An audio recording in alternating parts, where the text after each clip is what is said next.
Mining lease मामले में झारखंड के मुख्यमंत्री हेमंत सोरेन को 31 मई को इलेक्शन कमीशन ऑफ इंडिया में अपना पक्ष रखना है। लेकिन उस बीच झारखंड की सत्ताधारी पार्टी झारखंड मुक्ति मोर्चा ने झारखंड के राज्यपाल रमेश बैस के नाम पर एक पत्र लिखा है, जिसमें उन्होंने आग्रह किया है कि इस पूरे प्रकरण की सुनवाई में जेएमएम को भी शामिल किया जाए, क्योंकि अगर ईसीआई कोई भी निर्णय लेती है तो उससे सीधे तौर पर झामुमो यानी झारखंड मुक्ति मोर्चा प्रभावित होती है। ऐसे में सवाल उठना लाजमी है कि क्या ईसीआई के फैसले से पहले झारखंड मुक्ति मोर्चा को किसी प्रकार का डर सताने लगा है। इन तमाम विषयों पर बात करने के लिए हमारे साथ मौजूद हैं मदन। मदन, क्या लग रहा है कि अभी दो पक्षों को अपने पक्ष रखना है ईसीआई में, पहले बसंत सोरेन को, उसके बाद हेमंत सोरेन को। उससे पहले जेएमएम ने एक नया कार्ड खेला है और राजभवन से यह आग्रह किया कि हमारे पत्र को आप ईसीआई को भेजिए और हमें एक थर्ड पार्टी के तौर पर इंट्रोड्यूस कराइए।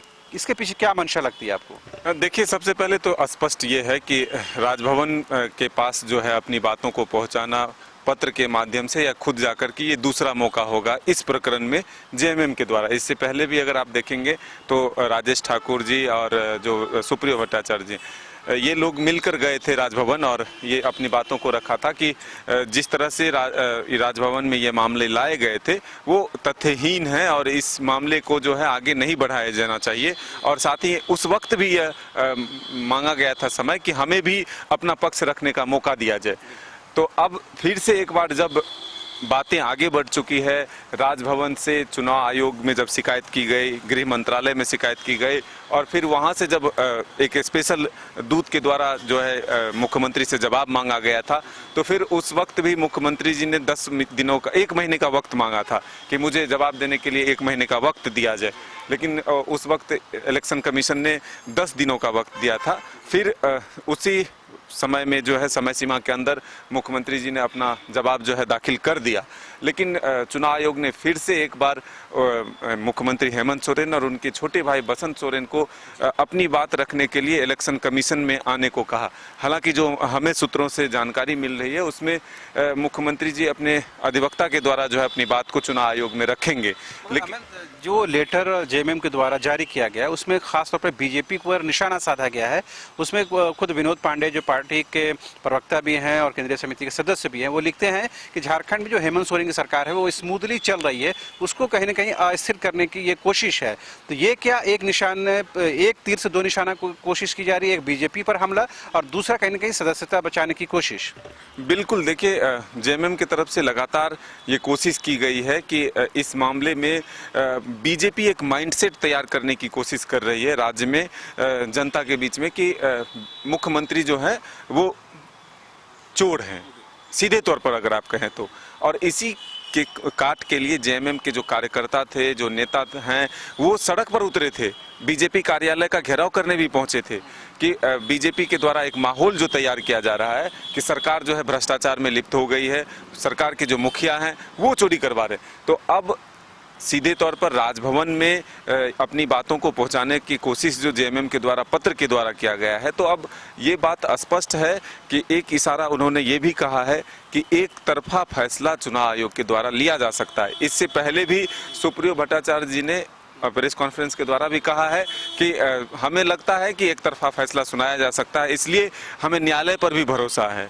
ये एक पक्ष खुला हुआ है कि अगर ईसीआई कोई निर्णय देती है तो उसके खिलाफ सुप्रीम कोर्ट जाया जा सकता है। बिल्कुल, ऐसा पहले से भी सभी लोग जानते हैं कि अगर चुनाव आयोग से फैसला एक तरफ होता है यानी कि मुख्यमंत्री के खिलाफ होता है तो फिर सरकार के पास ये ऑप्शन है कि वो सुप्रीम कोर्ट, हाई कोर्ट जा सकते हैं। अभी चूंकि मई का महीना मुझे लग रहा है बहुत खास है झारखंड की सियासत और राजनीति के लिहाज से।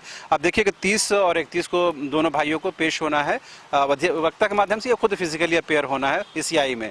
दूसरे बाबूलाल का मामला भी कहीं ना कहीं लटका हुआ है। हो सकता है कि वो अगर पॉलिटिकल इंस्पायर हो तो कहीं ना कहीं उनकी भी सदस्यता खतरे में पड़ सकती है, जैसा बीजेपी आरोप लगा रही। तीसरी तरफ आप देखेंगे कि ईडी की कार्रवाई चल रही है, सीबीआई की कार्रवाई चल रही है और उसकी घेरेबंदी कहीं ना कहीं सरकार के गलियारे तक पहुंचती हुई नजर आ रही है। तो आपको क्या लगता है कि 2022 का ये मई महीना क्या झारखंड की सियासत को बदलेगा? देखिए, मैं नहीं, ये मामला अगर पूरे मामले को आप देखें तो जून जुलाई तक ये जाने वाला है। ईडी की कार्रवाई लगातार बढ़ती जा रही है, रोज नए लोग इससे जुड़ते जा रहे हैं, जिससे पूछताछ की जा रही है, जिनके डॉक्यूमेंट लिए जा रहे हैं, उसके आधार पर और कार्रवाई आगे बढ़ती है। अब झारखंड में सीबीआई की भी एंट्री हो चुकी है। लेकिन सबसे महत्वपूर्ण चीज़ है, पहले हम एक बात बता देना चाहते हैं कि ये जो माइनिंग लीज का मामला है, जेएमएम बीजेपी पर आरोप लगाती है कि एक तरफ से जो है झूठ मूठ का हल्ला क्रिएट किया जा रहा है, हंगामा किया जा रहा है, जबकि मुख्यमंत्री ने इसे सरेंडर कर दिया। लेकिन बीजेपी का जो अपना दावा है, बीजेपी ये कह रही है कि ये लीज हमने नहीं दिया था उनको, मुख्यमंत्री जी ने खुद लिया था। खनिज मंत्री थे वो, मुख्यमंत्री थे, जब विभाग के मंत्री वो खुद थे, और मुख्यमंत्री रहते हुए उसको दोबारा से उन्होंने लिया, फिर बाद में उन्होंने सरेंडर कर दिया। जब उन्हें ये डर हुआ कि भाई इससे हमारी सत्ता जा सकती है, कुर्सी जा सकती है, तो पद जा सकती है, तो इसके लिए उन्होंने सरेंडर कर दिया।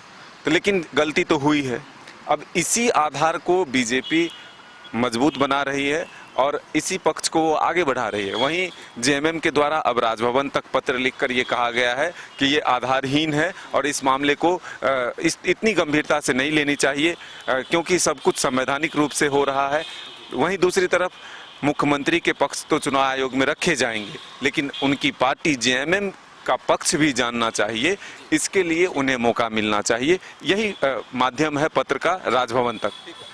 तो झारखंड में एक तरफ ईडी और सीबीआई की रेड चल रही है, दूसरी तरफ जो राज्यसभा चुनाव को लेकर राजनीतिक गतिविधियां बढ़ गई हैं। इस बीच झामुमो ने जो राजभवन को पत्र लिखा है, वो एक तीसरा एंगल सामने आ रहा है। लेकिन एक बात तो बिल्कुल स्पष्ट है कि इन मई के महीने में या आने वाले महीने में झारखंड की सियासत का जो परिदृश्य है वो बिल्कुल बदलने वाला है।